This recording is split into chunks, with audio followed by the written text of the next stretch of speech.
हिजो कसैको लागि सामान्य व्यक्ति रहेका यी शिक्षकले आज लोकसेवामा नाम निकालेर सबैलाई चकित पारिदिए। कसरी लेख्नुहुन्छ सर? अहिले मार्कर अथवा पेन केही राख्नु भएको छ सर यी मार्कर छ, मैले मार्कर साथमा राखेको छु। मैले चाहिँ यसरी खोल्छु सर, अनि यसरी खोलेर चाहिँ यसरी लेख्छु सर। यसरी दुवै हातको सहायता लेख्छु सर।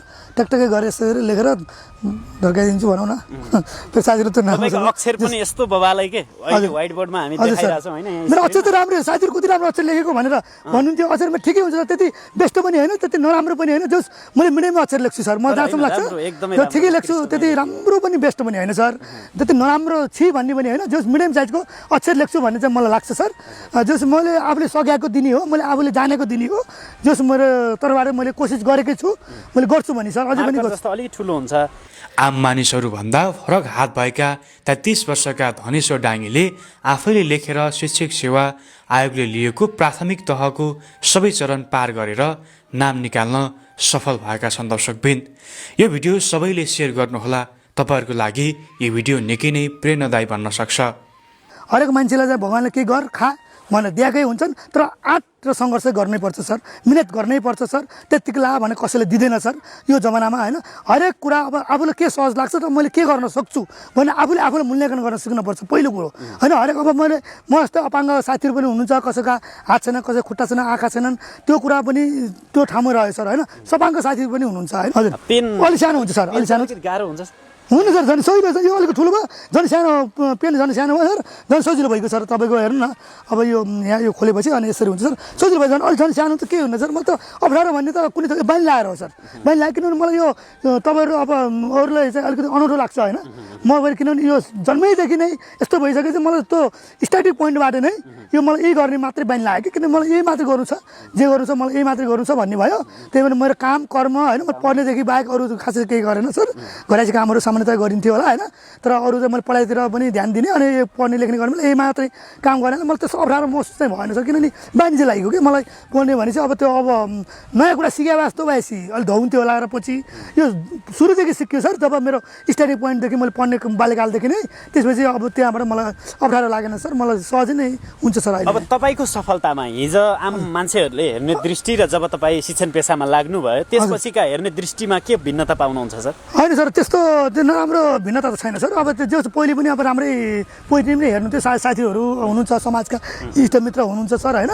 पहिले पनि राम्रै हेर्नुहुन्थ्यो, अहिले पनि राम्रै छ। जो लगभग ठिकै छ। तपाईँले जो गर्नुभयो राम्रो गर्नुभयो होइन, नाम निकाल्न सक्नुभयो। तपाईँ जस्तो क्षमतावान मान्छेले चाहिँ यो गर्नु भनेको राम्रो हो तपाईँले भनेर भन्नुहुन्छ। अब एक दुईजना चाहिँ कता कति चाहिँ हुनु ला, त्यो आम ठाउँको कुरा। कोही सबै राम्रो हुन्छन् भन्ने पनि छैन, एक दुई कता कति नर्मल रूपमा कतै होला, त्यो आम ठाउँको कुरो हो सर। त्यस्तो चाहिँ मलाई अहिलेसम्म त्यति नराम्रो भन्ने, त्यति नराम्रो गरेका त्यस्तो साथीहरू चाहिँ अरू इष्टमित्र आफन्तहरू हुनुहुन्छ भन्ने मलाई लाग्दैन सर। परिवारमा तपाईँले अथवा छोरोले यति धेरै प्रगति गर्नु होला भन्ने हिजोको त्यो आमाले सोच्नुहुन्थ्यो त्यो कुराहरू? त्यो चाहिँ अब खै सर, त्यो अलिक सोध्नु भएन होला। अब यस्तो छोरो चाहिँ कसरी गर्छ होला, कसरी खान्छ होला होइन बिचरा भन्ने चाहिँ त्यो आमाहरूको होइन, त्यो बुवाहरूको त्यो सोचमा हुनुहुन्थ्यो। अहिले मेरो बुवा चाहिँ हुनुहुन्न सर, लगभग 13-14 वर्ष भयो बुवा बितेर जानुभएको, आमा चाहिँ हुनुहुन्छ होइन।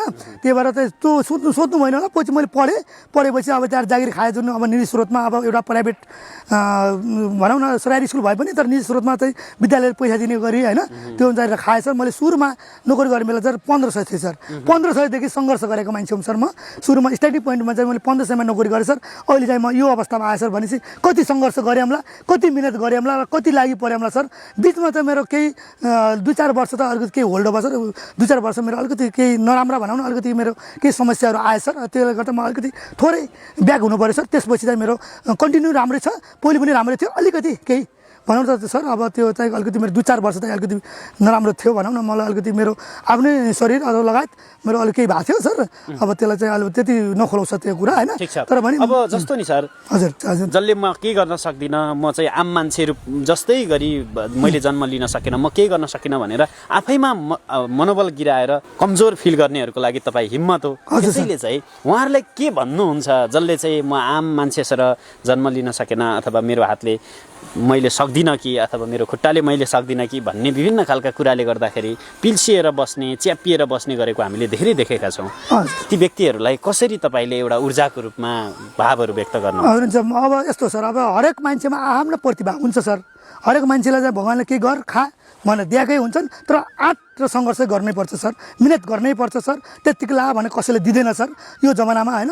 हरेक कुरा अब आफूलाई के सहज लाग्छ र मैले के गर्न सक्छु भने आफूले मूल्याङ्कन गर्न सिक्नुपर्छ पहिलो कुरो होइन। हरेक अब म जस्तै अपाङ्ग साथीहरू पनि हुनुहुन्छ, कसैका हात छैन, कसै खुट्टा छैन, आँखा छैनन्, त्यो कुरा पनि त्यो ठाउँमा रह्यो सर होइन। सपाङ्ग साथीहरू पनि हुनुहुन्छ होइन, राम्रो हात खुट्टा भएका साथीहरू पनि हुनुहुन्छ, नभएको होइन। हरेक प्रकृतिका हरेक ठाउँका हरेक प्रकृतिका मान्छेहरू हुनुहुन्छ।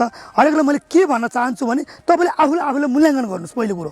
अब म कतिको ट्यालेन्ट छु अथवा मैले कतिको जान्छु र मैले कतिको के गर्न सक्छु भने तपाईँले त्यो आफूले मूल्याङ्कन गर्नुहोस् र आफूले परीक्षा लिनुहोस्। त्यसपछि चाहिँ मैले यो गर्दा ठिक हुन्छ र भनेर सबैको कुरा सुन्नुहोस्, तर विचार र निर्णय चाहिँ आफूको मात्र अडिक लिनुहोस्। म त्यो भन्न चाहन्छु।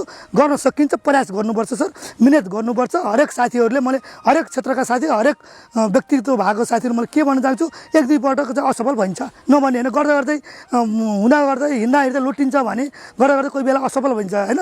असफलता नै सफलताको प्रतीक हो होइन। कोही बेलामा चाहिँ असफल भइन्छ, मैले पनि एक दुईचोटि असफल पाएको हुँ, त्यही बेलामा हार मैले मानेन होइन। साथीहरूले पनि अब प्रयास गरिरहनुहुन्छ, हरेक क्षेत्रमा लाग्नु भएको हुन्छ, कोही लोकसेवा दिनुहुन्छ, शिष्य आयोग दिनुहुन्छ होइन, निजामतीतिर हरेक क्षेत्रमा दिनुमा छ। एक दुईचोटि असफल भएर चाहिँ हार मानेर अझै बाहिरतिर जाने होइन, अरू क्षेत्रहरू यतातिर लाग्ने अब गर्नुहुन्छ होइन। त्यो चाहिँ गर्नु भएको त अलिकति मन अलिकति मैले त सकेन भने जस्तो अलिकति भएर हो, त्यस्तो चाहिँ नगर्नुलाई। किनभने तपाईँले एक दुईचोटि चाहिँ तपाईँले चाहिँ प्रयास गर्नुभयो त्यहीमै सफल हुनुपर्छ भन्ने छैन। कोही बेलामा चाहिँ हरेक कुराहरूको म्यानेज मिल्या हुन्न, तपाईँले केही अनुभव भएको हुन्न, हरेक कुराहरूको चाहिँ समय हुन्न, त्यो कारणले गर्दा अलिकति लेट भएको हुन्छ। त्यो कारणले गर्दा तपाईँहरू चाहिँ हिम्मत नहार्नुहोस्, सङ्घर्ष गर्नुहोस्, मिहिनेत गर्नुहोस्, पढ्नुहोस्। हरेक क्षेत्रमा चाहिँ तपाईँले मिहिनेत गर्नैपर्छ, लगनशील हुनैपर्छ, अनुशासित बन्नैपर्छ। जे हो जस्तो हो सत्य र साँचो भएर अडिक रहनुहोस्, झुट कहिले पनि नबोल्नुहोस्, जे छ त्यही भन्नुहोस् बास।